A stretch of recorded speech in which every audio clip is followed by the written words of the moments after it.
नमस्कार, मैं वीना शर्मा स्वागत करती हूँ आपका वृत्तांत चित्र की एक और कहानी में।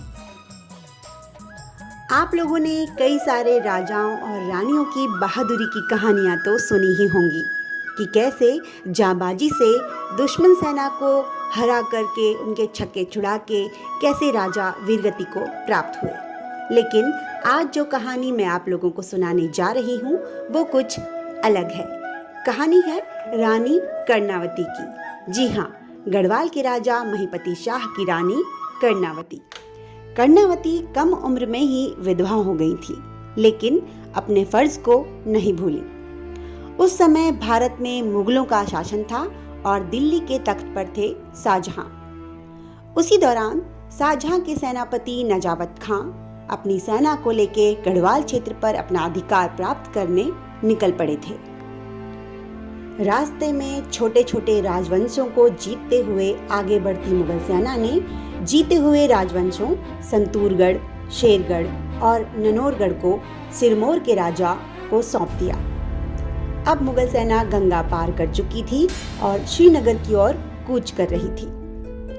रानी कर्णावती ने भी राज्यसभा में विचार विमर्श कर नजावत खां को संदेश भिजवाया कि रानी कर्णावती मुगलों की अधीनता स्वीकार करने को तैयार है और यदि रानी को कुछ समय दिया जाए तो रानी भेंट स्वरूप 10 लाख रुपए भी दे सकती है। अपने घमंड में चूर नजावत खां को लगा रानी डर चुकी है, तो अब क्या आक्रमण करना।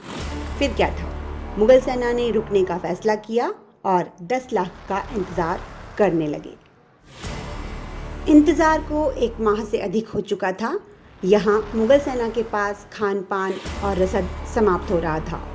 लोगों को वे जितना लूट खसूट सकते थे उन्होंने लूटा, लेकिन भूखमरी की शिकार सेना किसी का क्या शिकार करती। वहाँ सही समय का इंतजार करती रानी कर्णावती की सेना ने कमजोर और भूखी मुगल सेना को घेर लिया। उनके नाक कान काट दिए, मुगलों को गढ़वाल छोड़ जाने को मजबूर कर दिया। सेनापति नजावत खां भाग निकला।